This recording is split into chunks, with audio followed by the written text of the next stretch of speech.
嘿嘿，好，哎呀，穆青，你赶快歇着，都快生了，可别累坏身子了。没事的，爹。是啊，如今文昌考取了秀才，你就是秀才的娘子了。这摆摊的事儿啊，咱就不干了。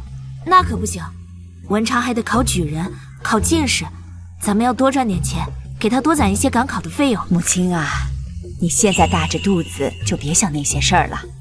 你现在应该以自己和肚子里的孩子为重。你饿不饿啊？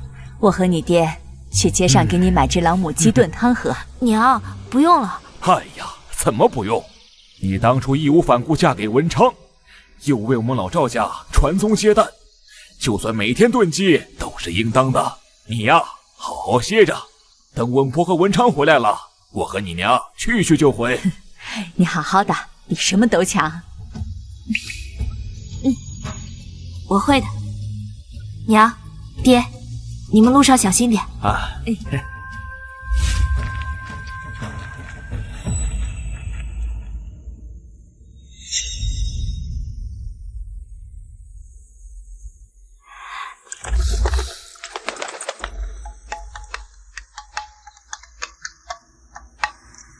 王爷，这是永安府珍宝阁阁主亲自为您雕刻的千年羊脂玉扳指，上面还刻有您的姓氏。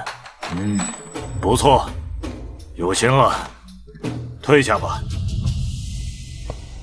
王爷，王爷，好消息，好消息啊！什么事情？毛毛躁躁，成何体统？是小姐给家回书信了。啊？什么？穆青要生了？周穆青，看来我真是把你惯坏了。整整20年，我把你培养成大梁最尊贵的郡主，可你倒好，竟然只想着跟一个穷酸书生去私奔，是想把为父给气死吗？啊！爹，文昌虽穷但有志气，我想嫁给心爱之人又有什么错？况且你当初一穷二白的时候，娘不也一样嫁给了你吗？也是娘帮助你从一介商贾从龙多年，才登上今天的位置。娘可以，为什么我就不行？如果娘在世的话，一定不会像你这么蛮横断断。你，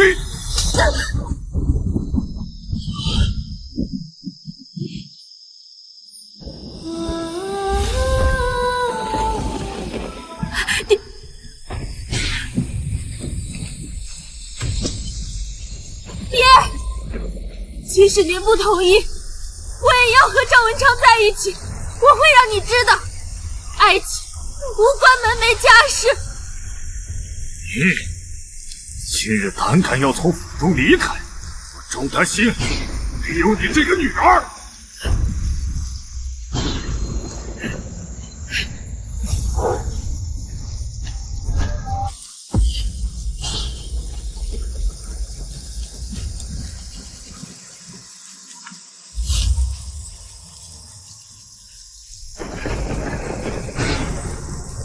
穆青，穆青！恭喜王爷！唉，那书生并非良人，可穆青又倾心于他，如今连孩子都快要生了。也罢，备礼，大婚之日所欠的礼数，我今日一并补齐。是。若那书生安分守己，我可保他一世富贵；如若不然，我定让他后悔一辈子。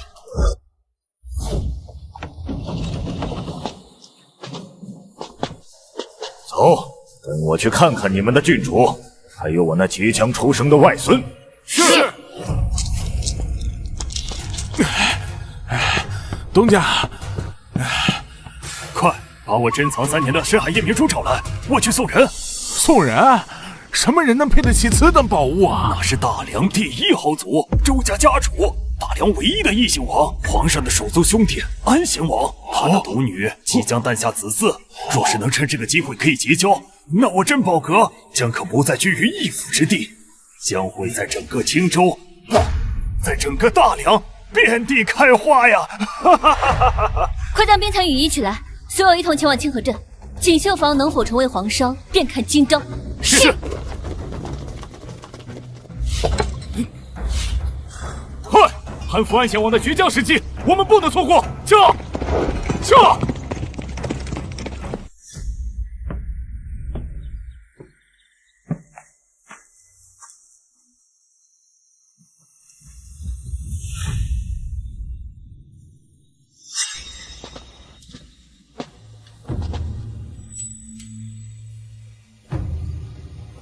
赵郎，你对姐姐可真好，竟然将咱们清河县最好的稳婆给请了过来，这得不少银子吧？是啊，足足花了30两。大夫说，莫清的胎位异常，需要技艺高超的稳婆接生才行。30两，姐姐竟如此豪奢，千金只是因为胎位异常，居然就请了最好的稳婆，这是当赵郎的银子是大风刮来的不成？你这是何意？赵郎，你我相识已久，那我便有话直说了。我看姐姐她并非胎动异常，而是心术不正。她这就是恃宠而骄，仅仅因为胎位异常就要花费30两银子。那之后呢？她定得陇望蜀，需要赵郎锦衣玉食、绫罗锦缎的供着。莫说赵郎只是个秀才，便是那官宦人家也经不住如此挥霍。那30两银子，你可给了？还没。我知赵郎疼爱姐姐，定不在乎。只不过，我与赵郎私定终生，断不能眼睁睁看着你被他人摆布。只要待会儿赵郎依我定能让姐姐从此服服帖帖，在家相夫教子，不敢再有异想。那就拜托你了。你怀着身孕，还为我奔波辛苦。当初要不是赵郎救了婉儿，婉儿现在还不知在何处。以后说谢字太生分了，莫要再说了。听你的，都听你的。赵家娘子，有我老婆子在，你不用害怕，只需注意休息，勿动肝火。我保你生个大胖小子。谢谢王婆。不用客气，你安心休息，我就在外面候着。有问题你唤我就是。好。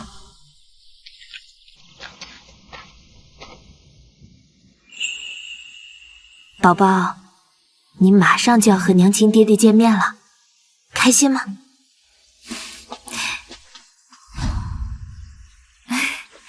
相公，你回来了。你怎么了？这位是赵郎，可还记得我方才跟你说了什么？你看姐姐面色红润，精神饱满，哪里像是胎位异常的样子？我看呀，她就是存心想糟蹋你的银子。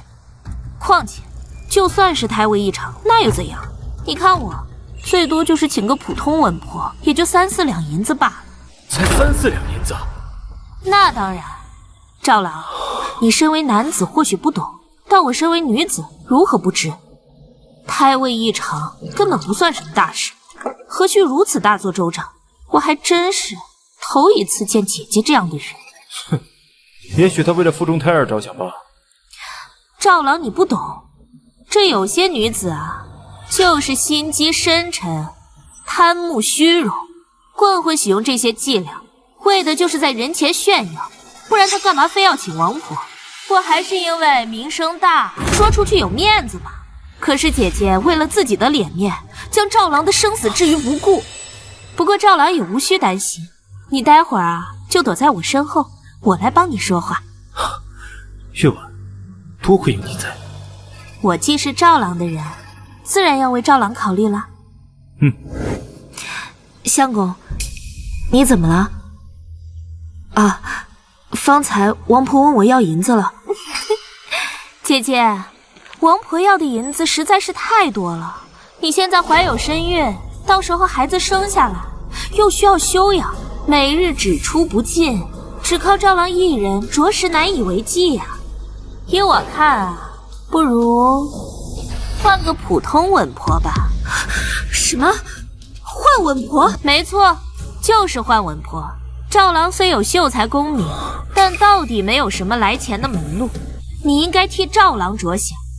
再者说，咱们是普通家庭，哪有人会花费30两银子去请稳婆呀？就算我那些姐妹请的也都是普通稳婆，无非花费个3、4两银子罢了。别说我，更是打算自己一个人把孩子生下来。姐姐，你别怪妹妹说话难听，你这是生孩子，可不是在享清福。我享清福？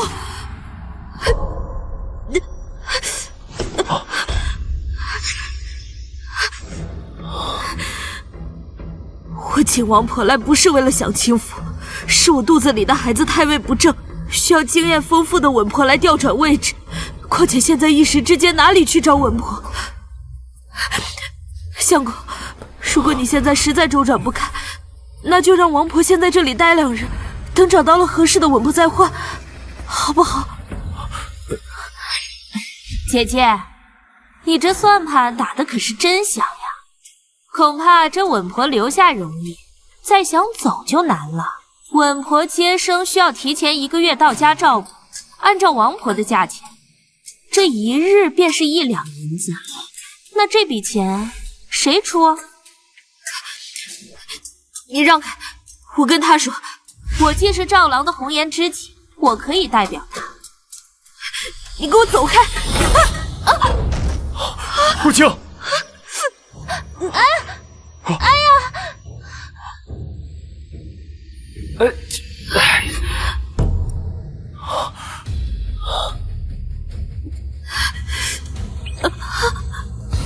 赵郎，我没事，你快去扶姐姐。顾青，月婉她说的对，要不先让王婆回去吧？啊，以后用钱的地方还多着呢。姐姐，清河县第1稳婆不过就是名头罢了，这跟普通的稳婆其实没有什么区别。这不请稳婆的也能生出大胖小子，而且这样生出来的孩子也更健康，不是？赵郎虽贵为秀才，但是挣的也不多，也不能任你这么随意挥霍。接生1次孩子就花费这么多，那以后你们的日子还要不要过了？你再自私再虚荣，也要为了赵郎，为你们这个家想想吧。公子你放心，我定为你说服姐姐，不会让你为难的。还好有你。姐姐，你也别说我们欺负你，你想让王婆替你接生也不是不行，只不过这笔银子嘛，需要你自己给出。赵郎挣钱也不容易，也不能任你随意挥霍。好，这个银子我出。王婆，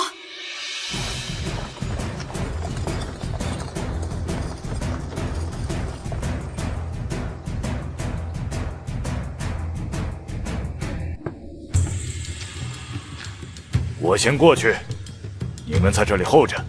是。没喊你们就不要乱动，莫要惊扰了郡主。是。王婆，这是接生的酬金。赵郎，你瞧啊，姐姐她分明就是有银子，却偏要让你来付这个钱。方才我就说过，这有些女人啊，她就是心术不正，都已经嫁作人妇了，却心里只有自己。你呀，就应该让她自己花这个钱，她才知道什么是肉疼，什么才是过日子，怎么才能体恤你。月婉，还好有你在。赵郎，你我是红颜知己，做这些都是应该的嘛。赵家娘子，这些银子不大够啊，还差5两。可我只有这么多了。相公，还差5两。公子，他真的没银子了？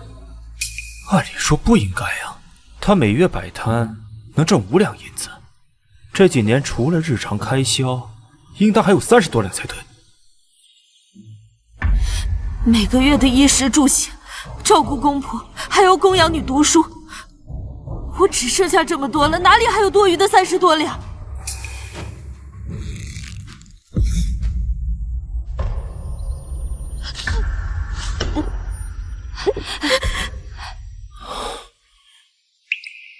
这钱就当我借你的行吗？我以后一定还你。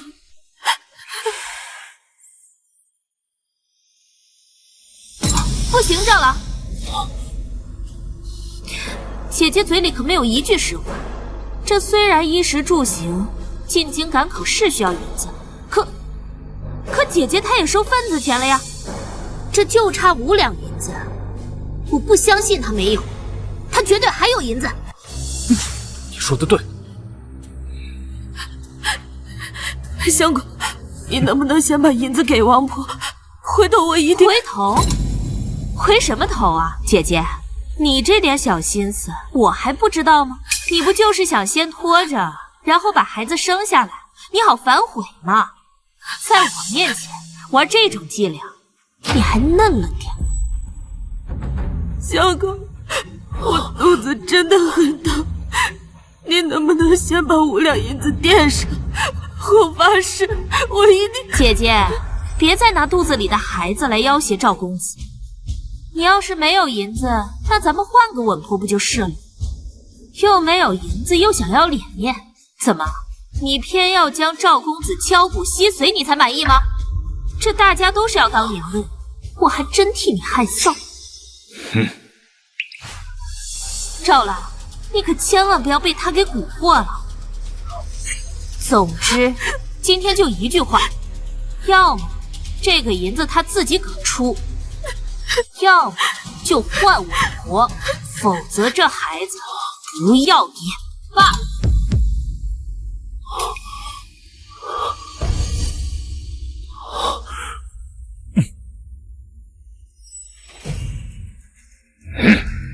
相公，我的情况你还不清楚吗？为了和你在一起，我不惜与家人决裂。你说你要进京考取功名，我就把份子钱和我攒的钱全部都给了你。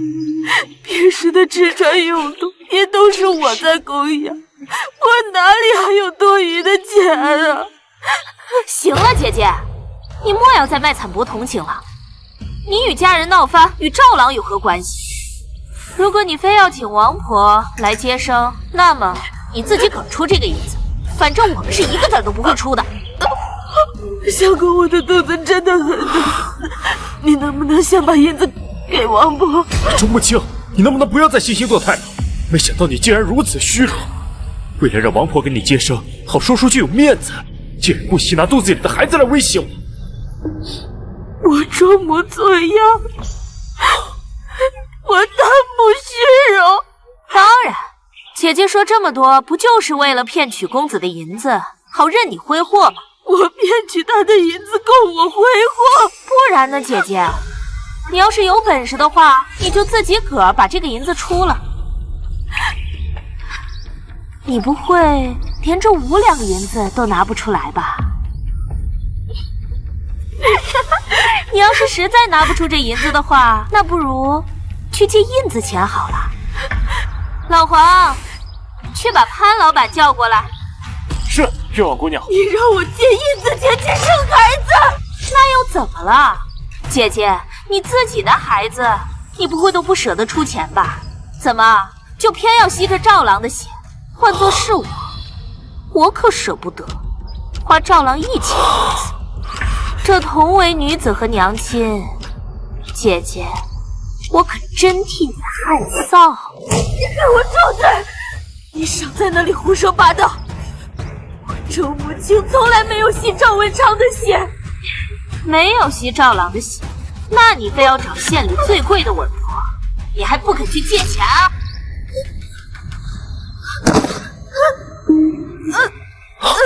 赵郎，你可莫要被他给骗了。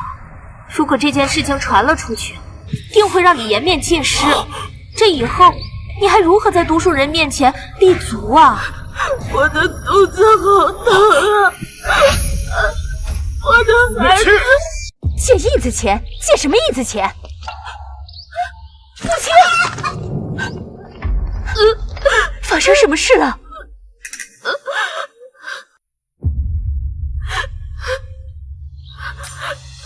这是怎么回事？为什么要借印子钱？爹娘，你们先出去吧。这是我和穆青之间的事。赵秀才，你娘子快生了，还请你快些把银子补齐。这到底是怎么回事？穆青都快要生了，怎么还不把银子给王婆？还向穆青要钱？你这还是人吗？书都读到狗肚子里了。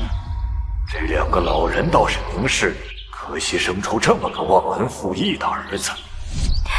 伯父伯母，要不你们先去屋外等着，这交给我们处理就行。交给你处理？你是什么人？简直胡闹！文昌，母亲胎位异常，很危险的。整个金河县只有王婆能够接生胎位异常的胎儿啊！不，月婉她都是为了我好。文成，你是跟穆青过日子，不是跟他过。快把银子给王婆，母亲快要生了。你给我滚！文昌没有你这种朋友。爹，你胡说什么呢？月婉是我的红颜知己，她与我心意相投，她怎么会害我呢？伯父伯母，你们误会我了，我做这些都是为了赵郎。我身边的姐妹，她们生产随便找了一个稳婆，最多也就3两银子。你们身为赵郎的父母，难道要眼睁睁看着他被这个女人掏空不成？你强词夺理呀！爹娘，你们年岁大了，我和穆青之间的事情，你们就不要掺和了。你是想气死我们吗？老头子，你这样是对你自己，对穆青肚子里的孩子不负责任啊！爹，你别生气，这银子我借就是了。月婉，我爹娘他们没念过书，说话难听，你别往心里去。赵郎，我受点委屈没关系，只要你明白我的心意就好。但是有些话我本不想说的。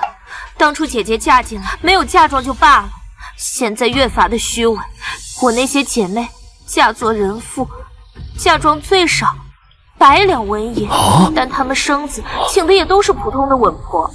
100两纹银，这么多嫁妆？是呀，不光有银子，还有首饰、田产，至少300两。而且他们嫁的都是普通人，不像赵郎一般有秀才功名。那姐姐可好，这嫁给赵郎是上辈子修来的福分，可她却还不知足，如此骄奢，这哪里是过日子的女子？首饰加上嫁妆有400两纹银。是谁要借银子钱的？月婉妹妹，哎呦，多日不见，妹妹越发的丰满了。月婉妹妹，是你要借银子钱吗？不是我，是他，等着借这笔银子接生呢。生孩子是好事儿，敢问这位小娘子要借多少啊？5两银子。5两？这也太少了吧！哎呀，5两就5两吧。1个月以后啊，连本带利要给我50两，怎么样？利息这么高？嘿，不多，这些年我都是这样，童叟无欺。你要嫌多呀，跟你相公要也行。嘿嘿嘿嘿嘿。文章。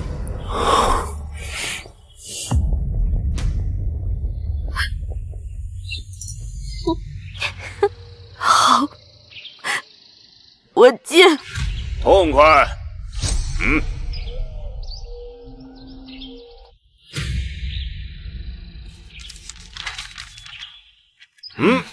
好。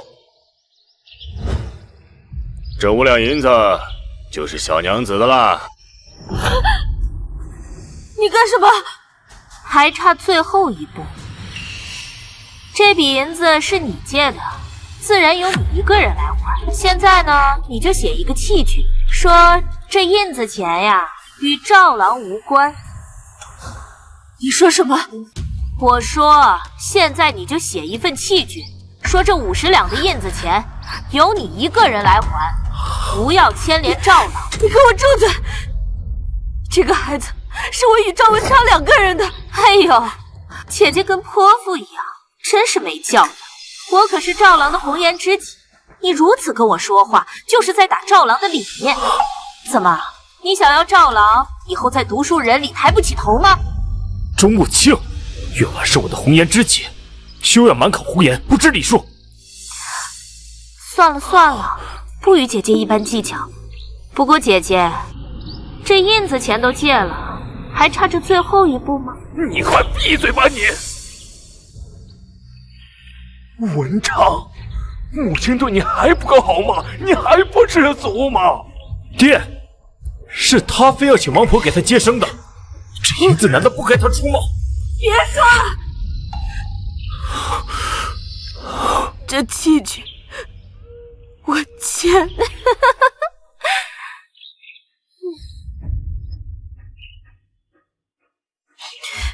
这个契据我可以签，但是赵文昌，待会儿我爹来，你千万不要说我借印子钱的事。我们的孩子就要出生了，我爹也终于接纳了你。我想给孩子一个完整的家，我不想让他和我一样。这真是……赵郎，他爹是何来头？不知道，我只见过一次，当时他穿着粗布麻衣。原来是个泥腿子呀！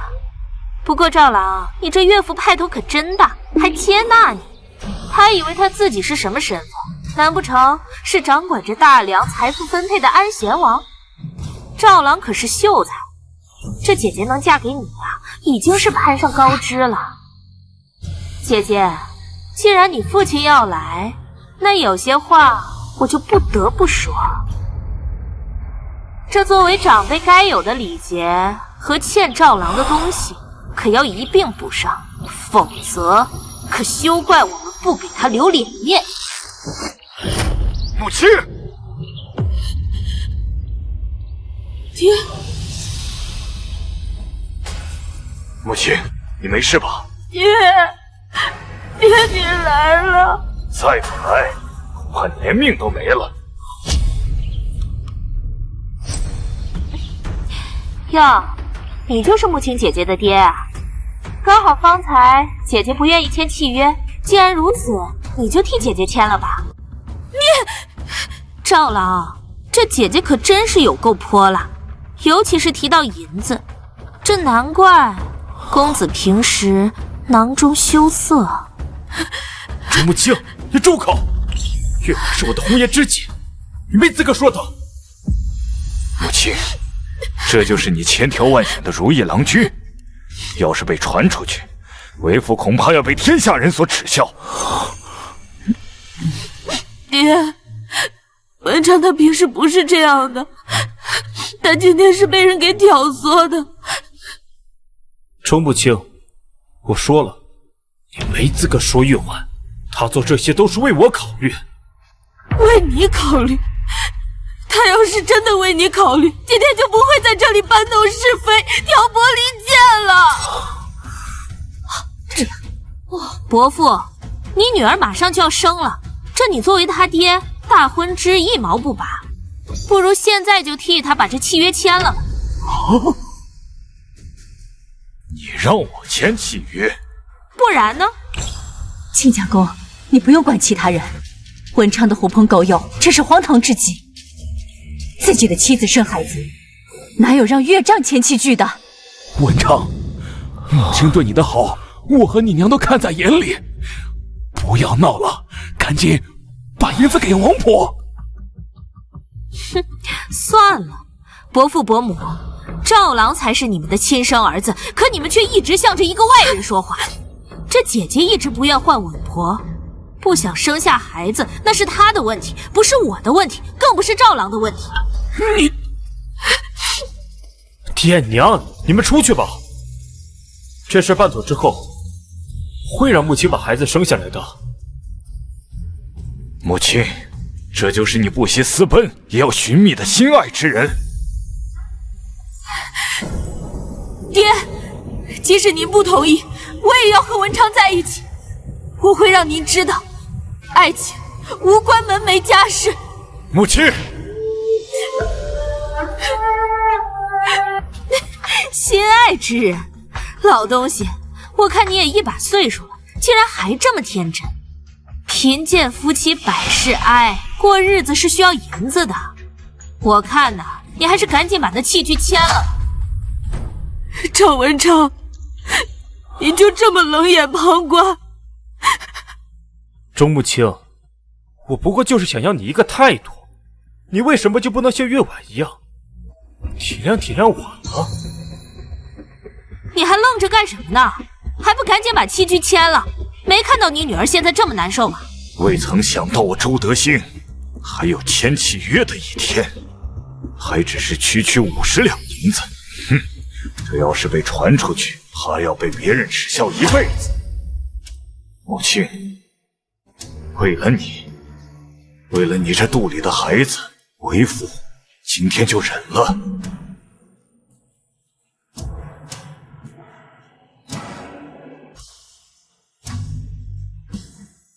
等等，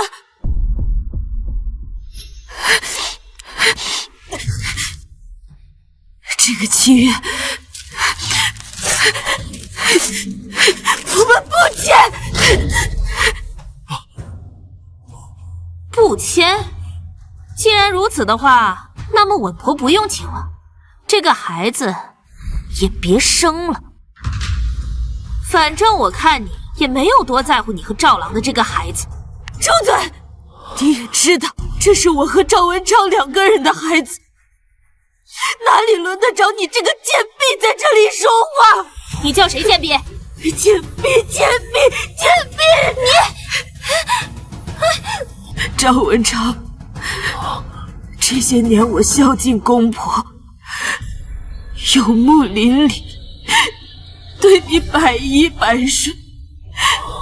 你说你家境贫寒，我便义无反顾地和你私奔。你说你要考取功名，我就没日没夜摆摊赚钱供你读书。我生孩子你不想请稳婆，我可以自己出钱，可是你怎么可以让我爹签这个契据？你还要不要脸啊？这不只是我的孩子，这也是你的血脉。母亲，我……赵郎，你可别被他给蒙惑了。这夫为妻纲，他作为你的妻子，他做这些都是应该的。如果要不是他一意孤行，非要让王婆来给他接生，哪里会有后面这些事？钟木青，你听到了吧？这一切都是你应该做的。今天你爹要是不把契据签了，这孩子就不要生了。你，文超，虎毒不食子，你居然为了这么点银子说出这种丧尽天良的话。好，这个孩子我自己生，自己养，从此以后和你没有半点关系。爹，我们走，母亲。眼泪中央。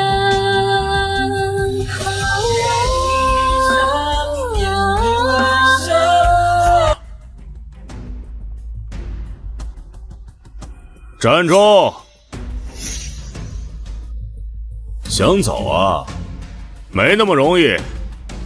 今儿这契约不签呢，谁都走不了。干什么？爹！我老爷！哎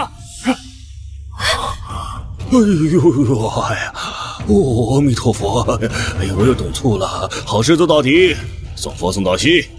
今儿这单生意啊，是月婉姑娘介绍的，那就必须得让月婉姑娘满意。今儿这契约不签呢，谁也走不了。赵文超，你就这么眼睁睁地看着他们欺辱我爹？姐姐，这欠债还钱天经地义，你自己借的印子钱，得你自己承担啊。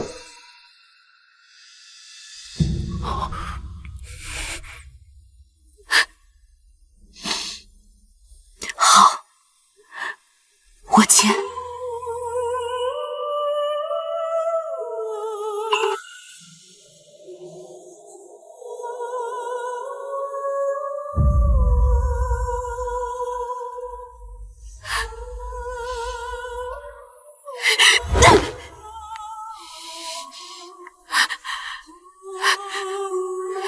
好，既然此事已经了结，碧婉姑娘，往后有这种好事啊，不妨姑娘知会一声，随叫随到。哦，这都好说。告辞。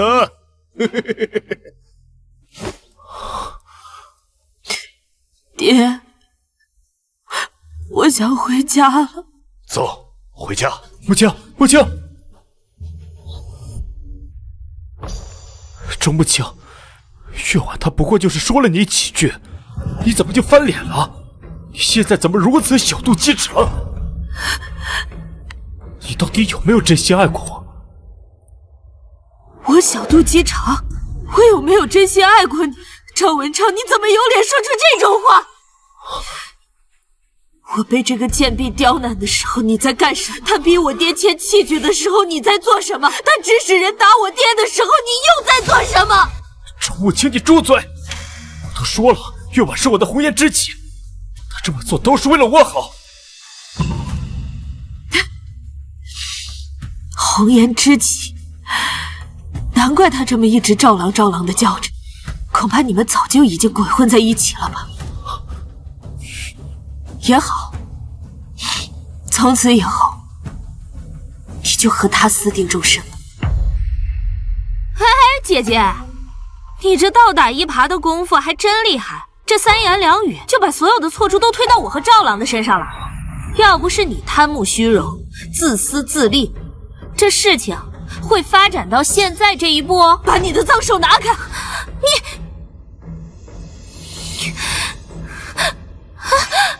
哎呀，赵郎，你看他呀，姐姐这是被我戳中心事，居然直接跟我动手，亏我还以为姐姐贤良淑德，没想到竟是这般蛮不讲理的人。周慕清，你现如今怎么像个泼妇一样？我泼妇？不然呢？我做这一切都是为了你和赵郎好，你非但不感恩，还冲着我狂吠。你不是泼妇，谁是泼妇？好，我今天就让你看看，到底什么才是泼妇。看到没有？这才叫泼妇！你这个贱人，你敢打我，我弄死你！你要干嘛？你敢动我女儿，我让你见不到明天的太阳！你们，赵郎，你看看他们，瞧瞧他们呀！他们父女二人竟然联起手来对付我这个怀有身孕的弱女子，如此的心狠手辣，还好发现的早，否则公子日后要被他们折磨死。周慕清，真没想到你们父女俩是这么歹毒的人，连怀有身孕的女子都不放过。我当初真是朱由蒙了心，才会娶你过门。不是你朱由蒙了心，而是我瞎了眼。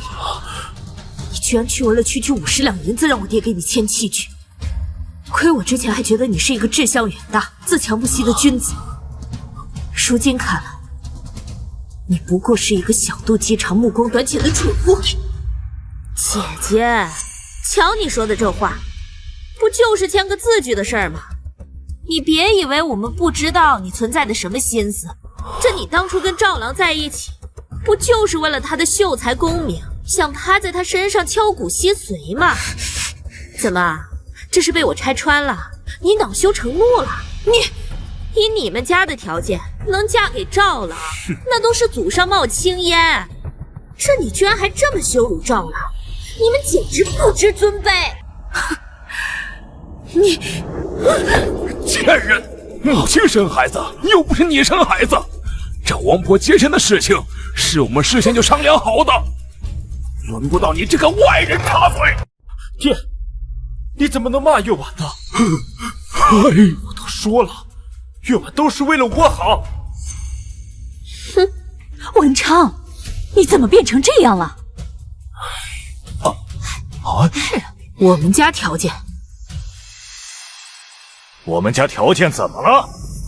你说怎么了？你们连几十两接生的银子都拿不出来，以赵郎的相貌才情、秀才功名，有多少大家闺秀抢着嫁给他呢？哪户不陪嫁个100两纹银？哪户不陪嫁个10亩良田？可你女儿嫁过来，也就是一个人，连1两银子都没见到。也不知道你们到底哪来的脸面在这里挑三拣四，哪来的脸面去请王婆来给你们接生？简直是胡说八道！当时赵家娘子刚嫁进来的时候，可是穿金戴金的，后来都为了补贴家用变卖了，这难道还不够吗？就是，还给赵文昌生了孩子，还不满足啊？我看呐，就是这个贱婢从中作梗，嫉妒人家赵小姐请到了王婆接生。就是，这贱婢一看就是个风尘女子，还没结婚呢就怀孕了，真是不知廉耻！你们这些贱婢！我会嫉妒他，我这是在为赵郎打抱不平。没错，月婉都是为了我好。啊？我那些姐妹，哪个不是陪嫁100两纹银？哪个不是陪嫁几十亩良田？她比她强10倍、100倍。数百两白银及10亩良田的嫁妆，就比我强？废话，你女儿出嫁你一文不拔也就罢了，现在你女儿挺着个大肚子，你连接生的钱都没有，这以后孩子的吃穿用度你置办好了？谁跟你说我没有置办？就你置办？我估计啊，当时姐姐离家恐怕也是因为你清苦吧，要不然你怎么会穿着这一身假的蜀锦和苏绣？说我穿的是假造的苏绣和蜀锦，不然呢？就你这一身的才艺，乃是那青州锦绣坊所制。如果是真的，那价值1000两白银。还有你那白玉扳指，如此的精雕玉琢，浑然天成，必是出自那青州永安府的珍宝阁。如果是真的话，那可至少值3000两。这个我还真不知道，因为我买任何东西从来都不看价。哎，装腔作势。就你那一身才艺，价值1000两；你那白玉扳指价值3000两，还有你那脚下的靴子价值800两。你这全身其他的金银玉饰，价值5000两，全身上下总共加起来近10000两的白银，你穿得起？我还不至于落魄到穿戴假货来装点门面。这是好大的口气啊！你若是有这般家底，那周母亲当年会与赵郎私奔，会为了供赵郎读书，每日寅时就出摊，会日日在街上一站就是5、6个时辰。哦，或者你想说，这是千金小姐为了追求爱情和穷书生私奔的戏码？哎呀，真是笑死我了！这天底下竟会有这般的蠢货！老东西，你是画本子看多了吧你给我闭嘴！我就说了又能怎样？我告诉你，今天我站在这儿，你们休想占赵郎1分便宜。就算你把那器具签了，我告诉你，你肚子里的孩子能不能生下来，也得看我们的意思。来，我们要走了。今天的事，我可以当作没发生过。奈何你们一再得寸进尺，咄咄逼人，看来不给你们一个交代，你们是不会善罢甘休的。既然如此，我就让你们看看我到底准备了什么，让你们知道我到底是什么人。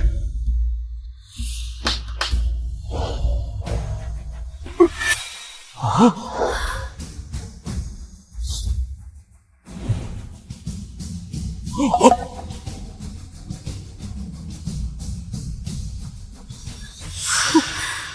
装腔作势，说不定那就是一箱子的破铜烂铁，打开丢人现眼。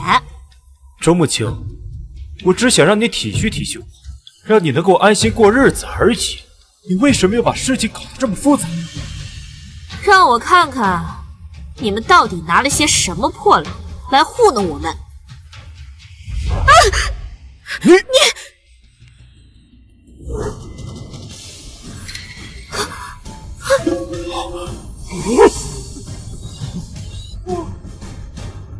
这么多黄金，要是换成白银，得多少钱啊？这些锦盒中的东西，本来是我补给女儿的嫁妆，以及送给我外孙的见面礼。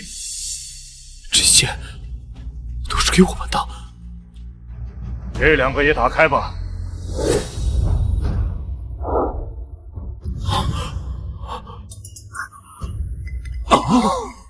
这一箱，这是给我女儿准备的重达100斤的金条。100斤黄金，那可值几万两白银啊！这一箱是万顷良田的地契，1000座各大州府的庄园，以及100座顶级商铺的地契，总共加起来至少1000万斤。这里是大通钱庄的金票，面值1000两，总共100万两，是我给我女儿准备的吃穿用行的花销。还有，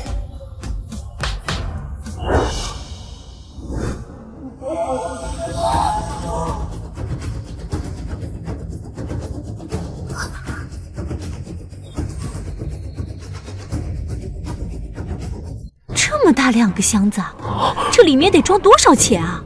至少1000万两吧。这2箱是我补给我女婿的见面礼，888万两白银。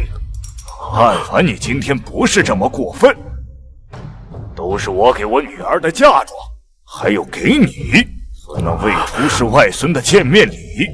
哎呀，这真是通天富贵啊！赵秀才差点就一步登天了。方才赵秀才不是说他娘子只是个普通人吗？现在看来，他应该是故意隐瞒身份，来考验赵秀才的。哎，可惜呀，本来可以富平子贵，没想到为了区区几10两银子失之交臂。哼，这怪谁？还不是怪他自己交友不慎，认识一个这样的妖艳贱货。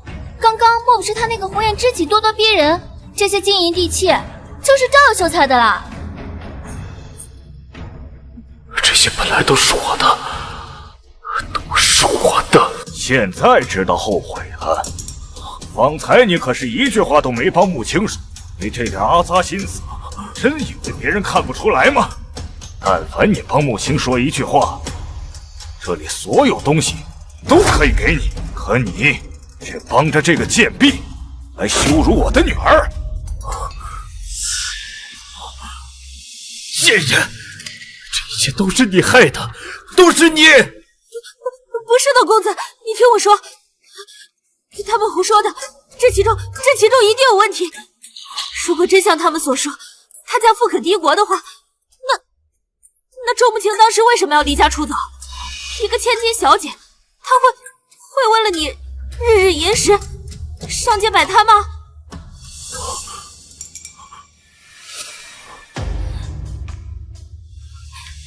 我知道了，我们一定是让他给骗了。你们要干什么？你们难道要在光天化日之下欺负一个怀有身孕的弱女子吗？怎么，你抢我的扳指还有理了？哼，我方才还以为你是什么大人，没想到带的这个扳指居然是假的。假的？假的？没错，这个扳指就是假的。我见过这个样式的扳指，这个扳指是青州永安府珍宝阁的阁主亲手所刻，名叫做白绫，整个大梁只有一个。是藏宝阁的镇阁之宝。公子，你看，这扳指上有个周字，真品上根本就没有这一个字，所以这就是一个只有其表一文不值的赝品。那么，他一个穿戴赝品之人，拿出来的东西自然也是假的。你是说，这些金条、地契、银两、银票都是假的？没错，当然是假的，要不然他为什么带一个赝品？你这个贱婢，给我闭嘴！做贼心虚了。公子，我有一知交，是藏宝阁驻青州县分阁的阁主，到时候是真是假，叫他来一看便知。老黄，去请许公子过来，告诉他，我有一桩大功劳要送给他。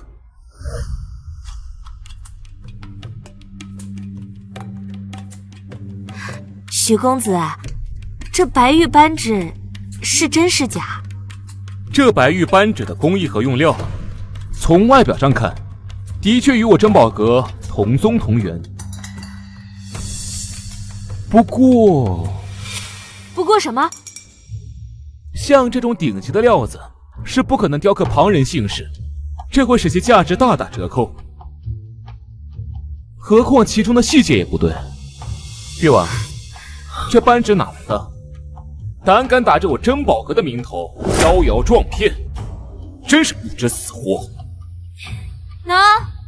周慕清他爹带过来的，还带了价值1000万两的黄金白银、商铺地契呢。不必理会，一看便是假的。我100%确定，这扳指纯粹是个赝品。我看看，垃圾！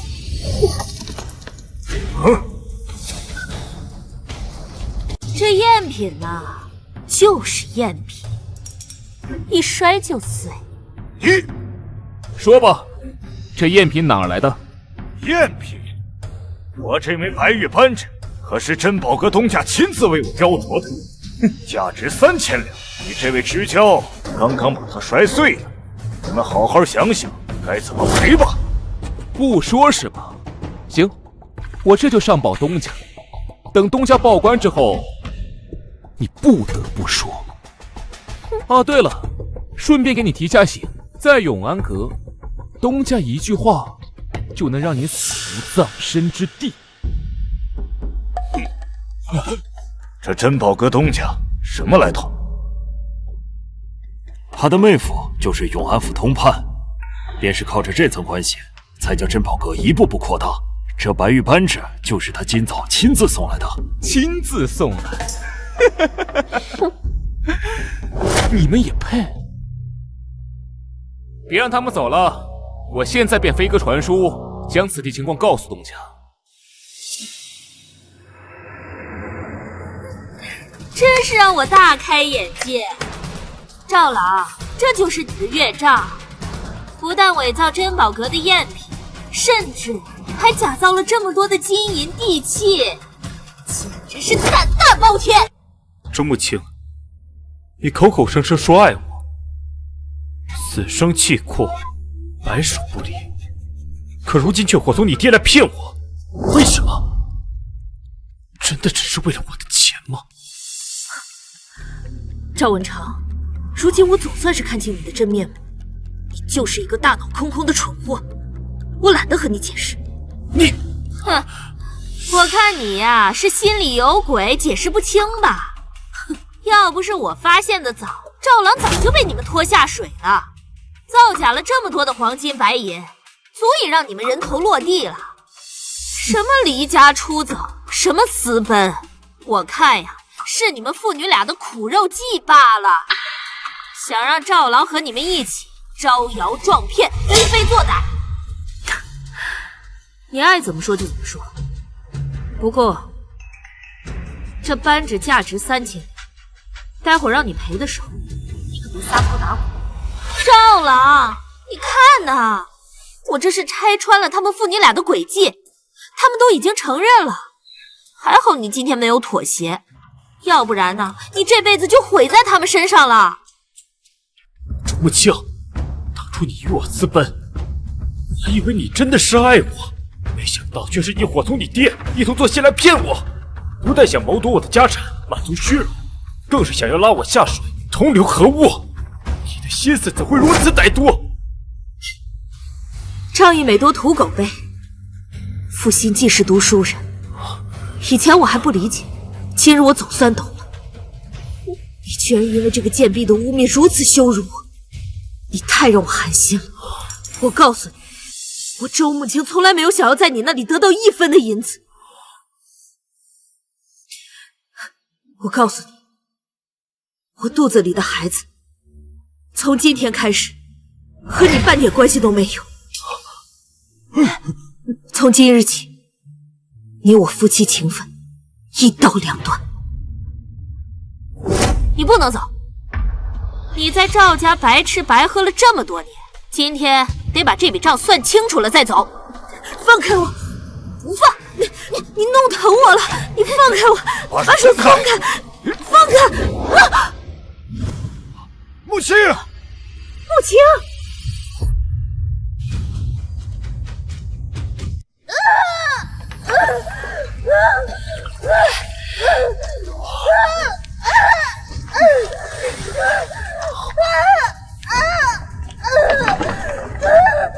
慕清要是出什么事，我让你们后悔生在这个世上。我又不是有意的，是他自己摔倒了。再者说了，这大家都是要当娘的人，我怎么可能那么恶毒嘛？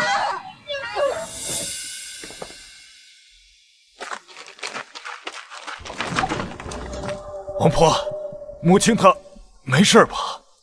慕清姑娘没事，可是孩子，剩下的银子我也不要了，诸位都请节哀顺变。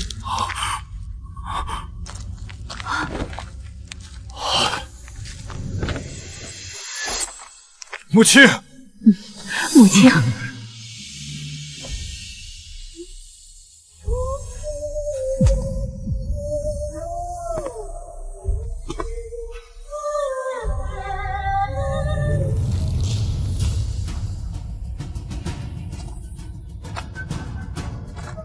你要干什么？都是你害的，都是你害的，都是你害的，都是你害的！别激动，你冷静一点。玉婉才刚怀孕，你想她流产吗？相公，相公，孩子没了，他死了。他没有降生在这个世上，未尝不是一件好事。你说什么？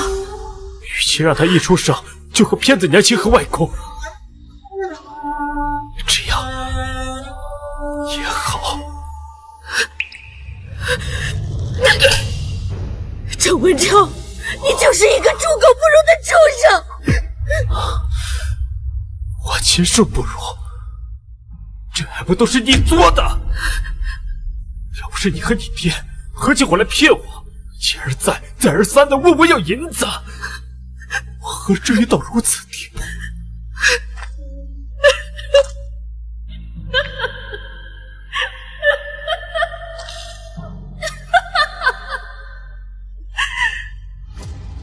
我们做起骗啊！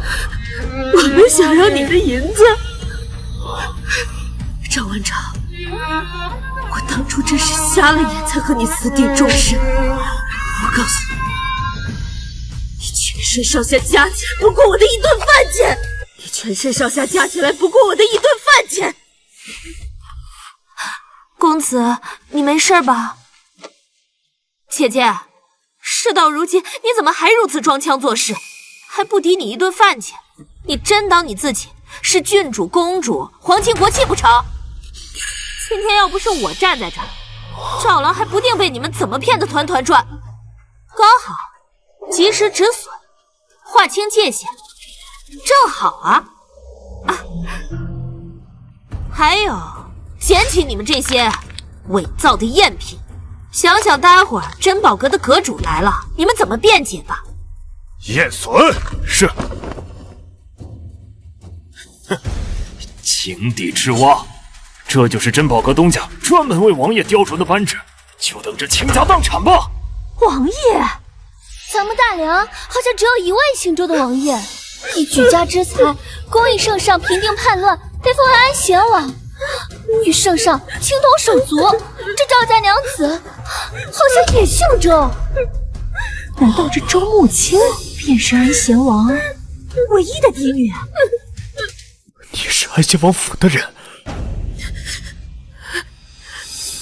对，我就是安贤王府的郡主，我爹就是安贤王大梁唯一的异姓王，我未出生的孩子就是安贤王府唯一的继承人，未来的大梁安贤王。我本来想打算等孩子生下来之后才告诉你，我之前没告诉你，是因为害怕你有压力，所以瞒了你整整3年。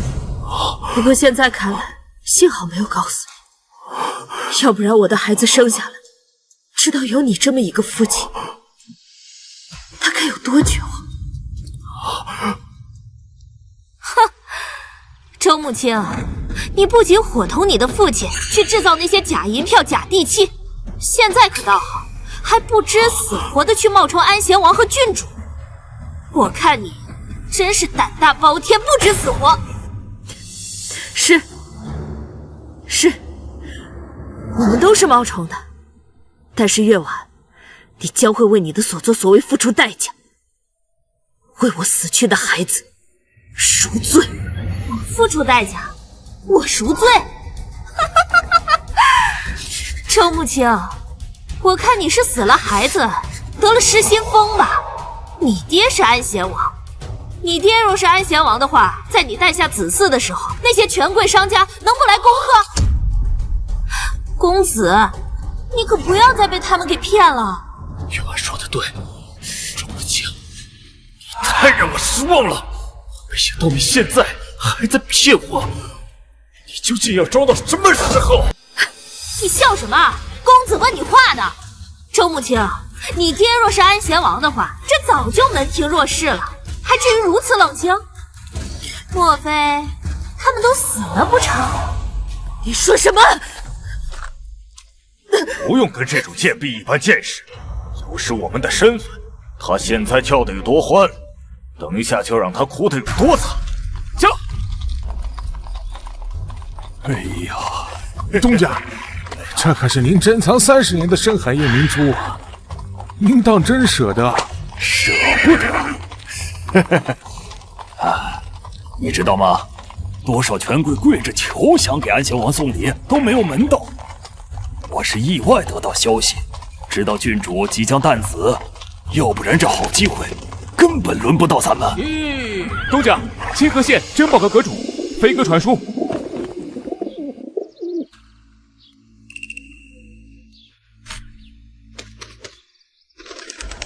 东家，有人冒充咱们的名号，生产赝品，已经进入市场了。哎，直接报关就是了。我们每月打点那么多银两，可不是吃干饭的。快点，快点，别耽误了时辰。加快速度，我必须第一个赶到恭贺。是。弟兄们，快点！到了清河县，我带你们去百花楼逛逛。多谢大哥。我哭？现在我就让你们哭，让你拿假黄金，让你们拿假黄金，让你们拿假银票，我让你造假，让你行骗。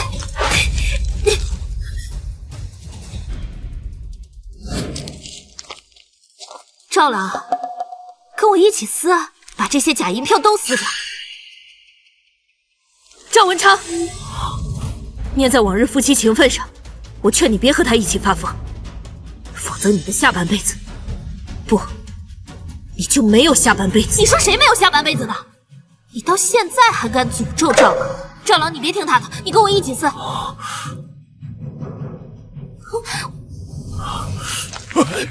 文昌，不许死！文昌，别听他的，咱不听他的啊！爹娘，月婉乃是我的红颜知己，这么做是为了帮我出气，他不会害我的。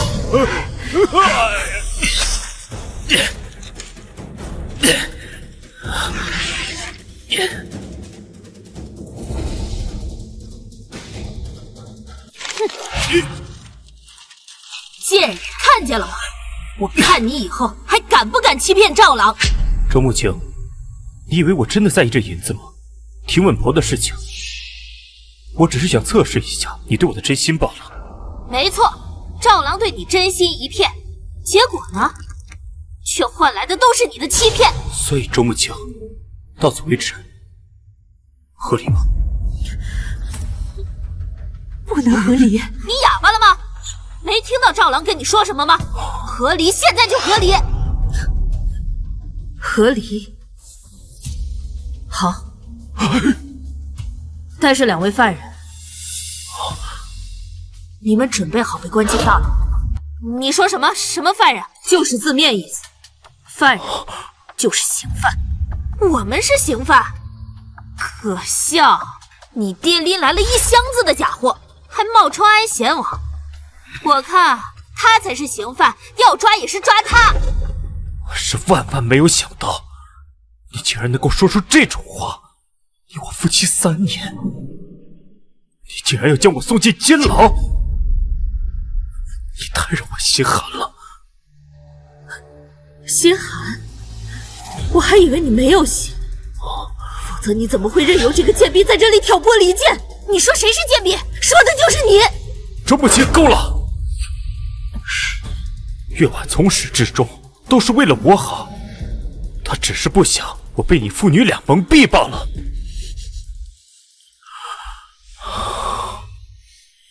签下这份和离书，给我滚！永远不要再出现在我面前！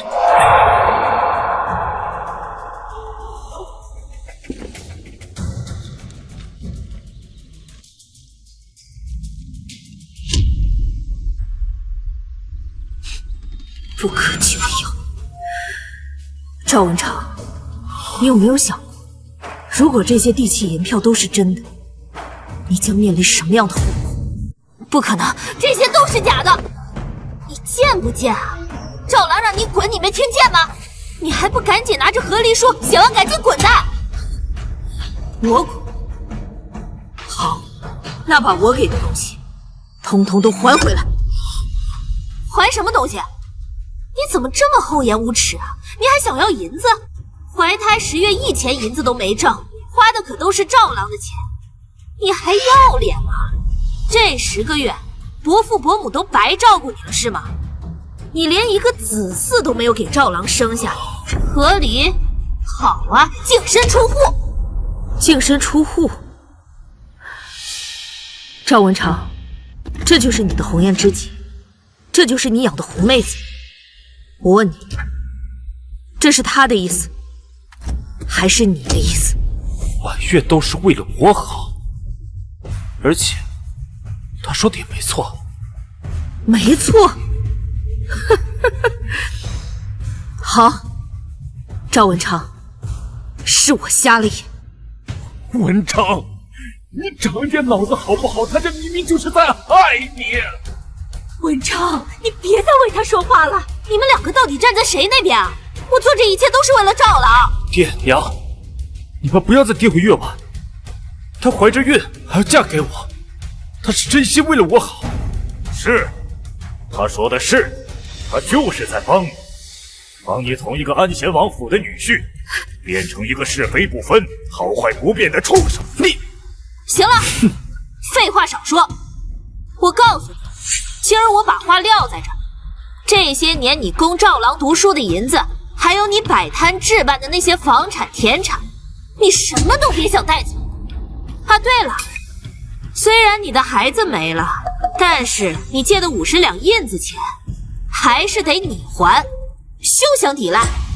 周慕清，你嫁入我府中的时候，本就分文未带，如今你净身出户，也算扯平了。好，那些东西我都可以不要，我只要一样东西。什么东西？玉佩。1年前我给你的那个玉佩，你把它还给我就行了，其他的我一个都不要。母亲，你居然把这个给了他，可惜一腔真心为了狗。不过经此一事，你也该长大了。我看这玉佩也像是假的，否则怎么会这么通透？是真是假我懒得和你们解释了，现在把玉佩还给我，我就把和离书给签了。从此以后我们之间再无瓜葛。不行，赵朗，给出去的东西哪有往回要的道理？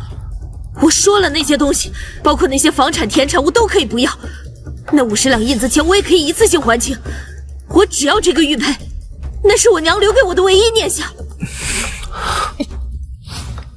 你干什么？你说干什么？不要！别紧张，这么个破烂玩意儿，给我都不要，还是个死人的东西，晦气！你把它还给我。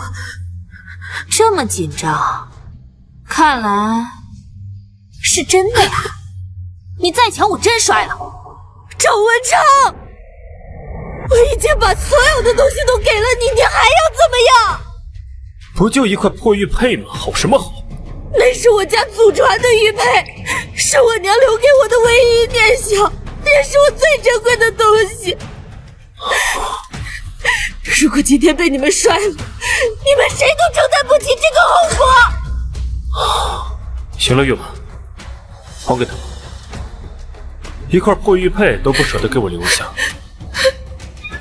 我也看清你是一个怎样的人了。拿回来！别动！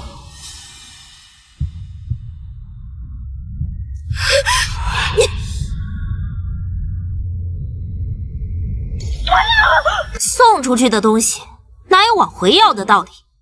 既然你这么想要的话，那就拿走这些碎渣子吧，拿走吧。文章，你们这是干什么？既然都已经和离了，为什么非要闹得这么难看呀？怎么会闹成这样了呢？不是，伯父伯母，到底谁才是你们亲生的？你闭嘴！难道你们就想这么眼睁睁看着赵郎日后被他们父女两个当牲口一样压榨吗？反正我是看不下去。你快闭嘴啊！今天要若不是你，怎么会闹出这么多事情？你这个贱婢！你打我！打的就是你！我跟你拼了！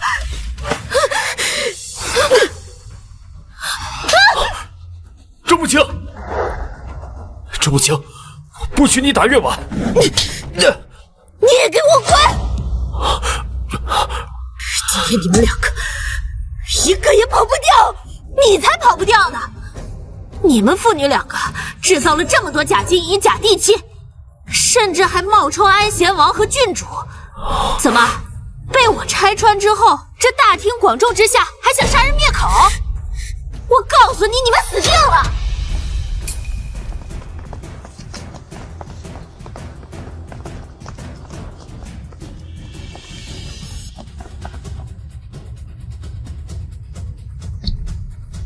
你是安襄王吧？草民乃是珍宝阁的东家，曹虎。久仰安贤王大名，小女子是锦绣坊坊主聂琼。在下青州盐帮庄毅，见过安贤王。珍宝阁东家曹虎，他可是永安呼风唤雨的大人物啊！哎呀，那锦绣坊坊主也是了不得的，听说锦绣坊的蜀锦千金难买，有望作为贡品送进宫里。青州盐帮，他的手下就有上万帮众，这可是权势滔天的大人物啊！这么多权贵，难道他真的是安贤王？安贤王，听说王府有新丁了，所以我这这是我家珍藏的深海夜明珠，经常擦拭，有美容养颜的功效。放在我那儿也是蒙尘，还请安贤王笑纳。对对对，安贤王，这是我锦绣坊耗时10年，以每年春蚕吐出的第1缕蚕丝制作的冰蚕羽衣。安贤王，这是我珍藏了10多年的千年人参，正好给郡主补补身子。诸位有心了，但不用了。这玉婉，那个人真的是珍宝阁的东家曹虎，难不成我们真的弄错了？这绝不可能！赵郎，你该不会真的相信他就是安贤王府的郡主吧？赵郎，你莫要再做白日梦了。这王府郡主和穷书生私奔的戏码，只有在画本子里才会出现。这天底下哪里会有这样的蠢货？这珍宝阁的东家，要我看也是他们找人假扮的。他们真是好深的心机。都是假扮的？没错，赵郎，得亏他肚子里的孩子夭折了，不然这一辈子就毁了。他周慕清和他爹2个人招摇撞骗也就算了，现在还找了这么一大帮子的人过来行骗。哼，什么深海夜明珠、冰蚕羽衣、万年人参，我看都是染旧作新、故弄玄虚的赝品。我看跟他那个假玉佩一样，假的不能再假。一派胡言！在青州，谁敢报仇我们？我这夜明珠找了京兆顶级珍宝大师玄冥鉴定过的，上面还有他的亲笔标注，我们也有批注。哼，我看这些假的银票、假的地契都是你们伪造的。你们一群行走江湖的骗子，批注还不简单？你一派胡言！找死！我一派胡言，我找死！你们一群行走江湖的骗子，就别在这里装神弄鬼了！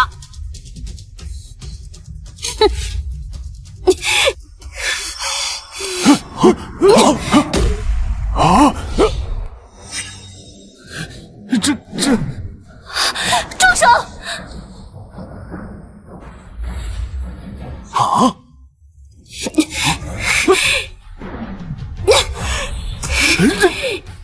这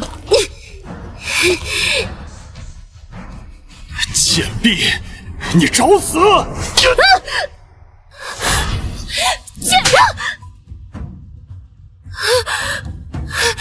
你们，玉婉，你们竟敢打我！你们还有没有王法了？去找最好的修复大师，一定要把它修好。是。你个贱货，你要修不好，我让你生不如死！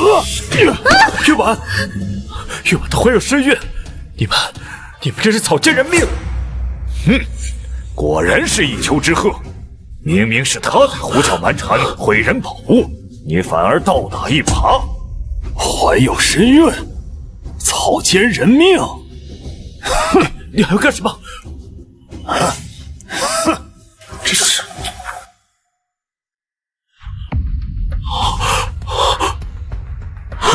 假玉？怎么会这样？玉婉在骗我，他为什么要骗我？赵文长，我和你夫妻3年，为了你，我和我爹决力，照顾公婆，摆摊赚钱，甚至为你怀了孩子，你却因为这个狐妹子的话，认为我在欺骗，甚至连生孩子的钱都不愿意出，还逼我去借印子钱，逼我爹签契据。你现在睁大眼睛好好看看，这就是你所谓的红颜知己，这就是你所谓的为你好。啊！哎呦，东家，您亲自来了。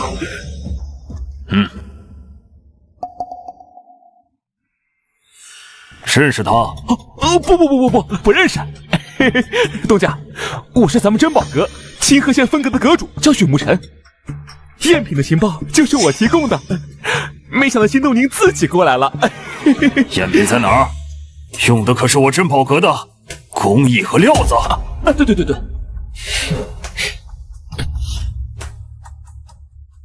你这老不死，看见了吗？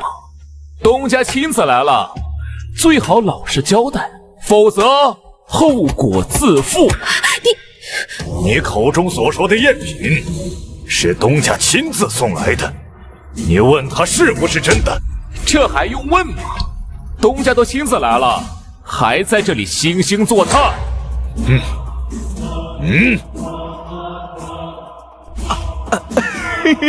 东家，您别动怒呀。现在的江湖骗子是这样的，天天钻一些歪门邪道啊，简直不知死活。这老不死的，不仅仅制作咱们珍宝阁的赝品，甚至还做假黄金、假地契，甚至还有假的银票，真是不知死活。东家，我愿意把功劳让给您。若是将他拿到官府，那必然是大功一件。擒拿官府，大功一件。我让你送到官府，我让你大功一件，我让你眼瞎。东家，你为什么打我呀？我打的就是你。东家，我什么都没做呀。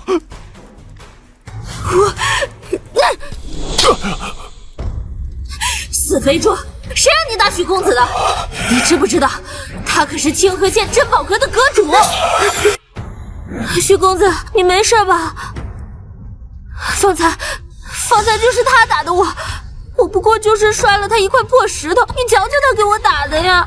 公子，报官吧，我们把他们全都抓起来。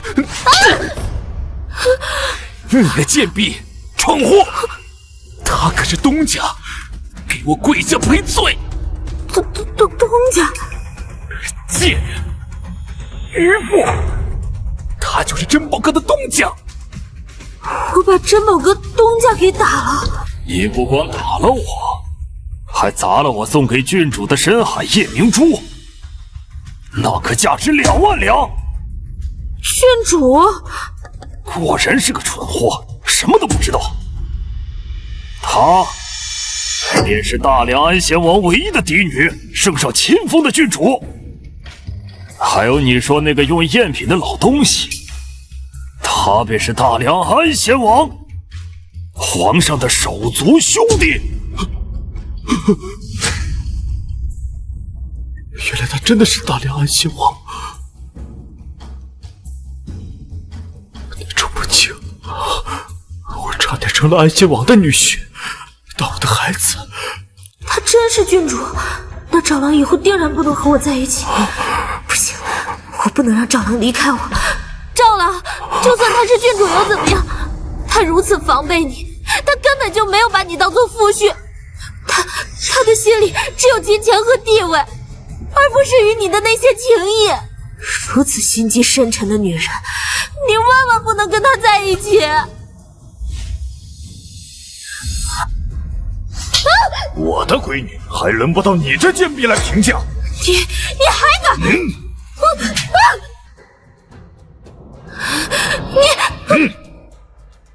你把手给我放开！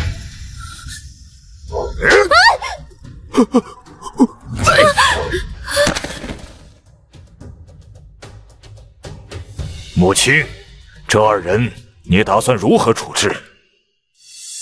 光是撕毁这些银票，就足以让你们万劫不复，把牢底坐穿。不，周姑娘，你饶了我，这跟我没有关系，都是赵了，是赵文畅，这一切都是他授意的。他跟你成婚之后，他不思进取，他把你给他的银子，他都用来夜夜找我这种暗娼上。他还跟我说，他说等你生了孩子之后，他就把你给休掉，然后给我赎身。这都是他的安排，跟我一点关系都没有，我也是被他给骗的呀！我去你妈的！郡主，你饶了我吧！你就看在我腹中孩子的份上，我们都是做过娘的人，你就饶了我吧，郡主。孩子，肚子里随便塞个包袱就能生孩子了？你若是真的有孩子，你又怎会一步一步的把我的孩子逼死？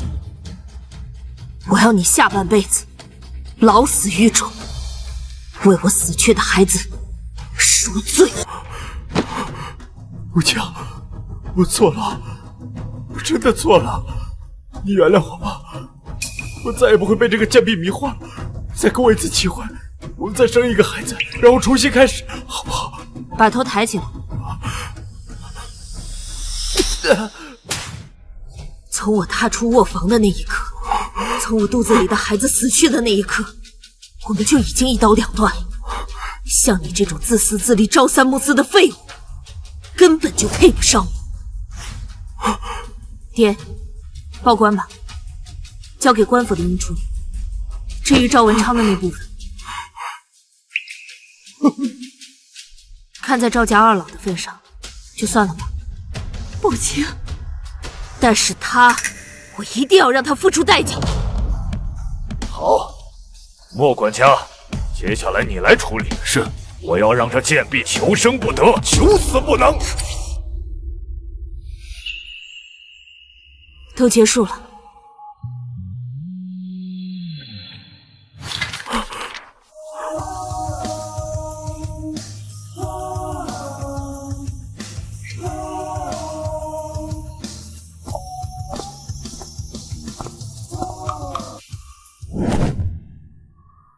另外，召集所有周氏族老以及各州皇商，我安贤王有事要宣布。是。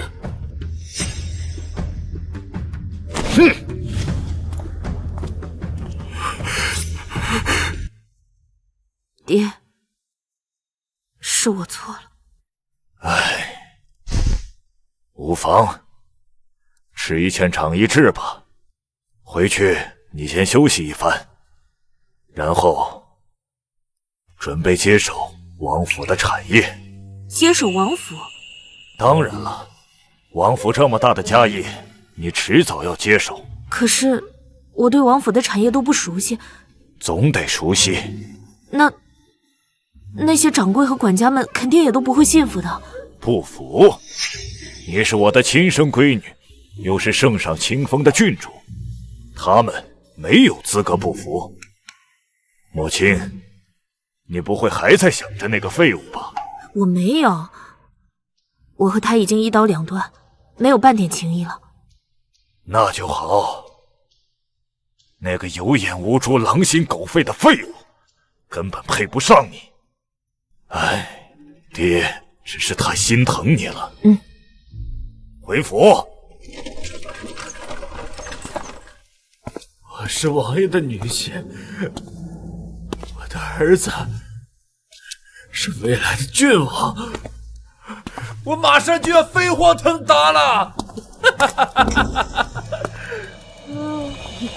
混账东西，都是你，害得老子得罪了王爷，被官府缉拿，给我打死他！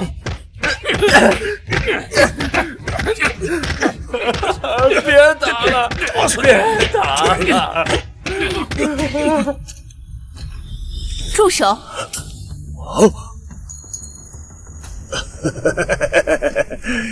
这位小姐姐，你们是王府的人？滚！走。是王府的人，是不是母亲回心转意了？他是来接我回王府的，对不对？只要你肯听我的，我会帮你。我愿意。老爷，所有的损失都已核算完毕，拢共需要赔偿30万银两。衙门那边已经判决了，那贱婢余生将在牢中度过，求生不得，求死不能。那赵文昌呢？按照小姐的意思是，看在2位老人对他还不错的份上，并没有状告他。母亲这孩子呀，就是太善良了。看在母亲的份上，我便饶过他一次。若是再敢兴风作浪，对了，老爷，周家族人和各大皇商掌柜都已齐聚府中。召集所有人到祠堂集合。是。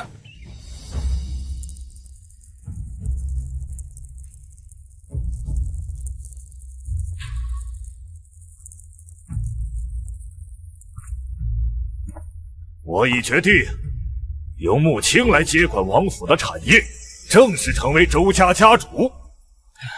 这郡主离家3年，从未接触过王府产业，若骤然升为家主，恐怕……德行啊，我等知道母亲是您唯一的血脉，她接替您为家主，我们已无话可说，但总要循序渐进，有个程序吧，否则难以服众啊！是啊！你们，我把自己的产业交给自己的女儿来接手，还由不得你们在这里智慧。我等所言皆是为了王爷着想，若郡主贸然顶替您的位置，恐怕难以服众，底下人阳奉阴违呀。王爷，这9大掌柜数10年来为王府鞠躬尽瘁，必然是没有二心的。既然他们现在不相信姐姐，何不让姐姐先证明一下自己？届时王府上下也会心悦诚服。正是。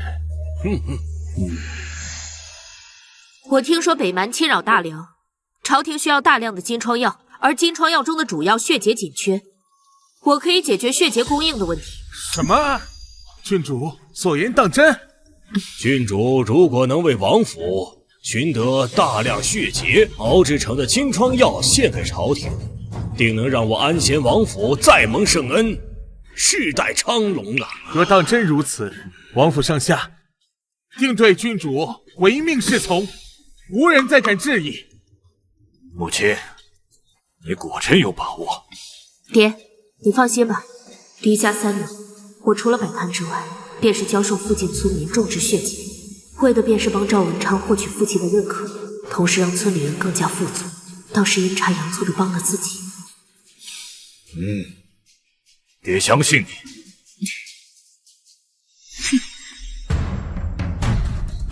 郡主，你说按10两银子的价格收购我们种的血竭，是真的吗？村长，你不用如此客气，你就像之前一样叫我穆青就行。至于这个价格，自然是真的。我这次让潘家嫂子召集大家过来，就是为了收你们的血竭。你们只要在这个器具上按下手印便可。乖乖，还签契约呢？咱们以前卖了一辈子粮食，都没签过契约，能比吗？你之前接触的都是什么人？穆青可是安贤王之女，陛下亲封的郡主，那身份高贵的很啊。你们仔细看看，如果没有问题的话，就在契约上按下手印，这个契约便是达成了。村长，你识字，好好看看。没错，真的是10两银子1斤呢。快画押吧，这可是郡主，不会骗咱们的。是，哎，大家都来画押呀！我先来，下一个是我，都别抢啊，咱一个一个来。潘嫂子，我先去街上吃点东西，这里就麻烦你了。你去吧，放心去。好。村长，我家二丫应该起床了，我先回去做饭，等会儿就来。去吧，这里有我呢。哎，好嘞。这郡主啊，真是个好姑娘，只可惜啊，那赵文昌有眼无珠啊。就是。我有眼无珠，我看呐是你们识人不清，被人卖了，还要替人家数钱呢。你休要在这里挑拨离间！郡主以高于药商3倍的价格收购我们种的血竭，他是我们全村的恩人。对，村长说的对，郡主绝对不会骗我们的，是不是？不会骗我们的。他就是骗你们没见过世面，又善良淳朴，市场上的血竭才卖3两，他给你们10两，你们就没有想过吗？周穆青是什么人？他会做赔本的买卖吗？是啊，药商来收购的时候连3两银子都不愿意给，为何这郡主愿意给我们这么高的价格？是啊，是啊，我来告诉你们为什么。看到这瓶药了吧？这瓶金创药在外面售价50两，所消耗的血竭却连1斤都不到。50两银子，1斤都不到。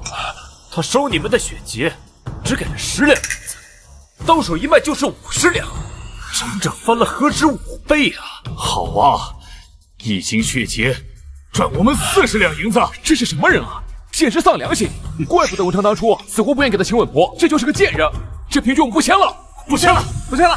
村长，我找他们算账。臭家伙，找他们算账。走，村长，走，找他们算账。哎，村长，这出什么事了？好你个奸夫啊！你居然和周慕清合伙来骗我们银子，这契据我们不签。走。村长，这是出什么事了？潘氏，你嫁到我们村有10年了，你丈夫病死后，我没有亏待你啊！没想到你竟然联合周慕清合伙来骗我们的银子。就是你，就是个吃里扒外的贱妇。就是，这是不是有什么误会啊？刚才还好好的。误会？我呸！你还有脸说误会啊？你有脸做，没脸认吗？就是，一斤才给我们10两银子，你这是勾结周慕清，在喝我们的血。我们辛辛苦苦忙活了1整年，这点银子都被你们抢走了。你这根本就不是做生意，这就是在骗！你们给我说清楚，郡主怎么是在骗你们了？方才的契据说了10两银子，你们也同意了，为何现在突然变卦，还把契据给撕了？幸亏把契约撕了，不然的话还不知道被你骗走多少银子呢！这到底是怎么回事？你们倒是说呀！哼，还在装糊涂？你们2个做了什么亏心事，你自己不清楚吗？我们做什么亏心事了？你倒是说说呀！当然是为了赚乡亲们的差价了。赵文昌，怎么是你？当然是我。作为周慕清的丈夫，我对她的品性再清楚不过。今日我来，就是要揭穿她的真面目。郡主的真面目，其他的我不知道，我只知道你和郡主和离那日，你和你的红颜知己损毁珍宝上万两，郡主心上放你一马，没想到你居然恩将仇报。你给我闭嘴！一马归一马，既然你不承认，那我就给你好好算这笔账。我且问你，周慕清收乡亲们种的雪结，多少银子一斤？10两银子，怎么了？这个比那些药商给的价格足足高出3倍不止。10两银子，那我再问你，一瓶金创药卖出去多少钱？50两，有什么问题吗？果然，你与周慕清的贱人是一路货色，居然不要脸的承认了，真是不知羞耻！这是在吃我们的肉，喝我们的血啊！就是，诸位都听到了吧？潘氏已经自己承认了，接下来就不用我多说了吧？我承认什么？这金川药的价格人人皆知，我又何必隐藏？这有什么问题吗？你和周慕清收乡亲们辛苦种的雪结，只要10两银子，转手做成金创药一卖，就是50两银子。你足足赚了乡亲们40两银子。1斤血结就赚我们整整40两，那100斤就赚我们4000两。我们辛辛苦苦种了这么多血结，你们究竟要从我们身上赚多少丧良心的钱呢？就是，难怪他们周家是我们大梁第一豪族，那周德兴被封为王爷，原来吸的都是我们老百姓的血汗钱呢。就是，你们好，你们说郡主丧良心，吸你们的血，那我倒是要问问你们，那些药商来我们村收血结，给你们多少两一斤？外面的客商虽然不到3两银子，但这也不是你和周慕清赚乡亲们血汗钱的理由。你们都听到了吧？那些药商只给我们3两一斤，我们还要自己采摘清理，然后再装上马车，扣除这些成本，我们就到2两一斤。郡主现在给我们10两一斤，你们还不知足吗？说的也是呀。那你们5倍赚乡亲们的差价是不是事实？他赚乡亲们多少银子，就得还给乡亲们多少银子。文成说的对，没错。周家作为大梁第一豪族，周德兴作为我大梁的安贤王，富可敌国，竟然想从我们身上抢虎吸髓，你丧不丧良心呢？话说的好听，骗我们把血结卖给你们，没想到你们这么黑心，枉我们这么信任你们。这契就是说好了价格才签的，你们现在说郡主吸你们的血，哪有这样的道理？哼，谁让他骗我们的？收我们血结10两银子一斤，转头就卖50两。今天你和周慕清的贱人必须把差价给我吐出来。你和周慕清这么干就是行骗。对，必须把差价给我补回来。对，把钱补回来。凭什么只给我们10两啊？50两卖的就得照50两银子收。凭什么？郡主要雇人采摘，还要装车运到药房，再和其他药材一起制成金疮药，然后再用瓷瓶一起装瓶，这里里外外需要多少钱？郡主给你们10两一斤，已经是仁至义尽了，他甚至都可能不赚钱。那按照你这么说，他周慕清50两卖出去的金创药还亏本不成？真是好话烂话，都让你给说了。哼，一个小小的瓷瓶，能花多少钱呢？好，你们既然觉得价格低，那你们就不卖了呗。不行，是你在这说周慕清找我们抽血结的，我们一大早就起来等，我们一大家子还等着卖血结过活呢，怎么说不卖就不卖了？那你们自己去和郡主说吧，我懒得管，反正我的已经卖给郡主了。你们要是不愿意，那就去卖给那些药商吧。不行，你不能走，这血结必须要周慕清收，我们就等着他挣钱呢。没错，他周慕清不仅得赔乡亲们银子，还得给乡亲们跪下来，给乡亲们买罪。你们太无耻了！无耻的是你和那个周慕清啊！我说你怎么这么热心的帮着周慕清找我们收血结？感情你早就受了他的好处吧？跟他就是一路货色。就是，你这个没良心的贱妇，就该给我跪下赔罪。对，叫周慕清把银子拿出来，跪下赔罪。把周慕清找回来，跪下赔罪。跪下赔罪，跪下赔罪，跪下赔罪。你们是要干什么？干什么？潘家嫂子，你自己干了什么亏心事，还要问我们？赶紧把你和周慕清赚乡亲们的黑心钱给我吐出来！吐出来！把钱给我吐出来！吐出来！还给我们！还给我们！当初是郡主教我们种血仙，他回到王府后要出银子给我们修路，是还要花10两银子收我们的血结，他为我们自己村子做的还不够吗？还是我告诉你，他们家那么有钱，这些都是他应该做的。你这贱人，处处向他说话，胳膊肘往哪儿拐啊？看你就是收了他的好处，跟他一路货色。跪下赔罪，把周慕清给我找回来！跪下赔罪！跪下！给我跪下！跪下！跪下赔罪！跪下赔罪！潘家嫂子，让开！让开！没事吧？到底是谁干的？周慕清，你终于来了，你是不是该好好和乡亲们解释解释你干的亏心事？赵文昌又是你！周慕清，你还真是个白眼狼啊！啊，枉我之前那么信任你啊，你却想着从我们身上赚银子。我算是看明白了，周慕清，你回到州府之后，之所以村里修路，为的就是今天盘剥我们。哼，你好深的心机啊！我怎么就心机深沉盘剥你们了？你们在说什么啊？说什么你心里清楚。这些年你们王府从我们身上赚了多少昧良心的银子，全给我吐出来！对，全都给我吐出来！我们王府赚昧良心的银子，你们什么意思？把话说清楚。郡主，他们要求你收血蟹的价格要按照你卖金疮药的价格，50两一斤给他们。什么？这怎么可能？难道你们不知道，这血结只是金疮药中的一味主药而已吗？我没读过书，不懂，你也别跟我扯那些乱七八糟的。反正啊，你一瓶金疮药卖50两银子，收我们血结也得给我们50两。对，没错。周慕清，必须以50两的价格来收购，否则乡亲们就不卖给他。对，不卖了。哼，好，不卖了是吧？莫管家，你现在回府，叫府中的人全部过来，将已经装上马车的血结通通卸下来，一个不留。是。周慕清，你要把我们的血结全部卸掉。那是自然，是你们说不卖的，你们爱卖给谁卖给谁，或者选择烂在地里。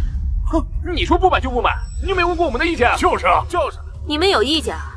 如果有意见的话，就去找他呀。我们走。让开！他们就这么走了，我们血结怎么办？这怎么办呢？站住！你不能走！你们要干什么？干什么？周文昌，这主意是不是你出的？那我们的血结怎么卖？卖给谁啊？就是啊，你今天必须把我们的血结给买了，卖给周慕清要50两，卖给你，我们只要40两。对，40两，40两，40！你们怎么不去抢啊？不行，今天必须给我们一个交代。行了，实话告诉你们吧，周慕清虽然回到了周家，但是啊，周家的掌柜根本不服，他想要成为周家家主，就必须从你们这儿买血节。刚才呢，他只是碍于脸面，不好意思低头罢了。等来日他再来买的时候，别说是10两，就是100两，他也照买不误。100两，100两！郡主，我们如果不买这批血节的话，到时如何向王爷和大掌柜们交代呀？放心，狡兔3窟。当初我教人种血节的时候，可不仅仅只有这1寸。什么？郡主，听说您这现在又回到州府了，这是又来曲水村收血节了，不知道现在还要不要了？就我们村啊，给钱就买。我们村上下老小都指着生活呢。要，你们今年种了多少亩？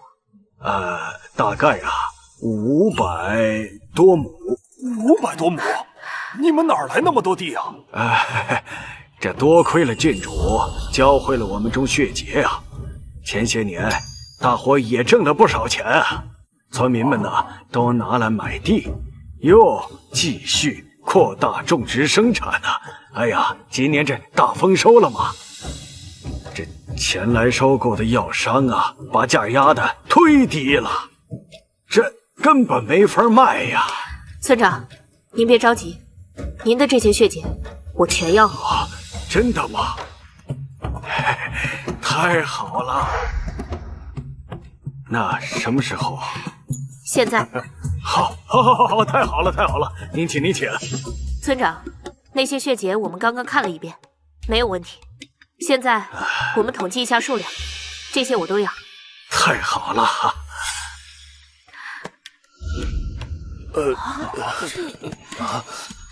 怎么了？有什么话你都可以说。虽然之前说了，但这价钱您准备出多少啊？我们大家都指着这些血节生活呢。我出这个数，10文呢？就是10文也太低了吧？10文就10文，总比烂在地里强啊！郡主，您笑什么？这价格不会比10文还低吧？那可不行啊！我们都指着这些血节生活呢。不是10文，是10两。10两一阶。10两一阶。您说的是真的吗？当然是真的。不过有件事我先说在前面，你们不许把坏了的血节掺在里面一起过程，否则生意终止。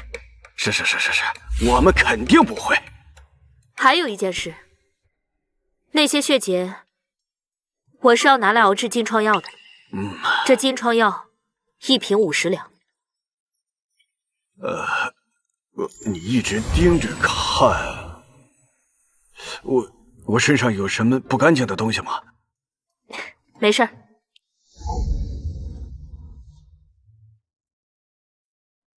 先把契约签了，明日我便找人来把这些血节全部装走，同时把银子给你们。谢谢，多谢郡主。这周母亲怎么还不来收咱们的血节啊？这血节都要烂地里了，这赵文昌不会是骗我们的吧？哎呀，你们急什么？跑得了和尚跑不了庙。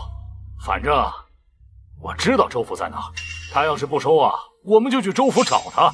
实在不行啊，我们就报官告他。就是啊，你们都在干什么？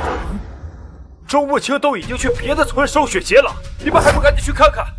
什么？周慕清把我们丢下，去30村收血节了？哼，这还有天理吗？给我抄家伙，找他去！走，找他去！总共是4978斤，就按5000斤算。这是5万两银票。哎呀，郡主啊，太谢谢你了。是啊，要是没有郡主，我们今年一定会血本无归的。不用那么客气，是我应该谢谢你们。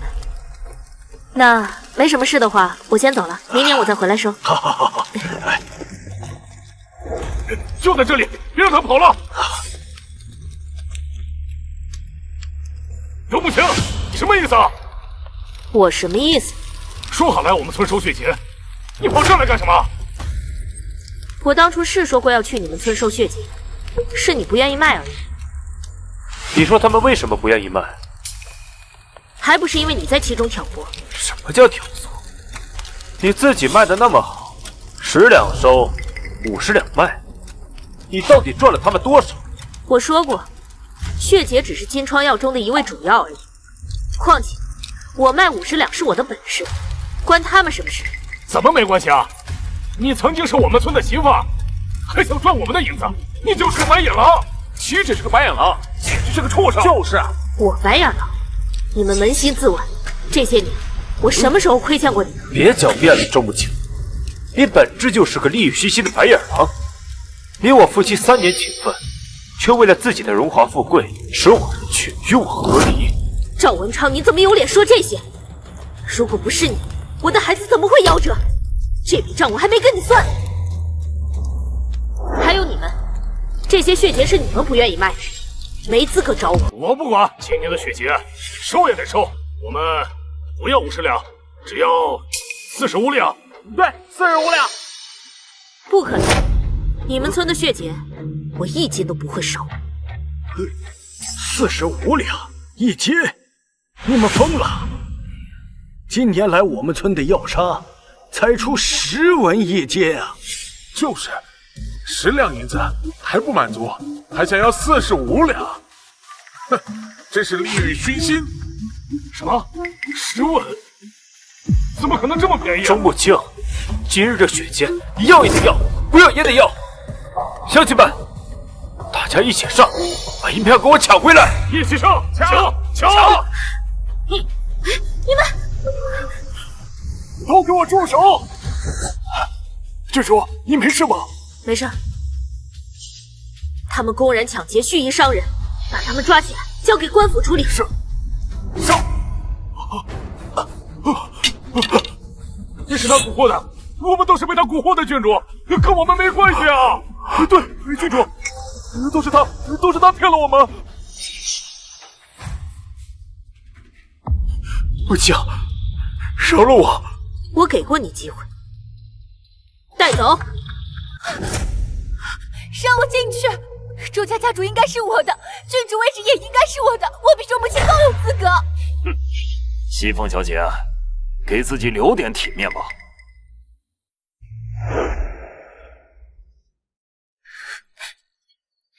让我进去！让我进去！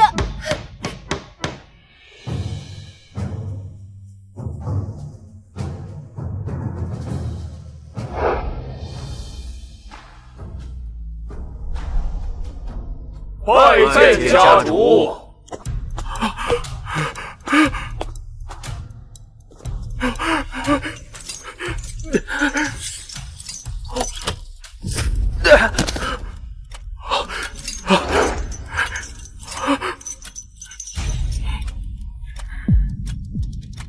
赵文昌，你是谁？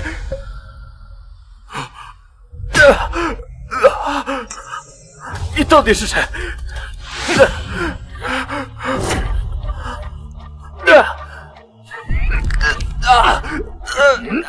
你不用知道我是谁，你只要知道你会为你的所作所为赎罪。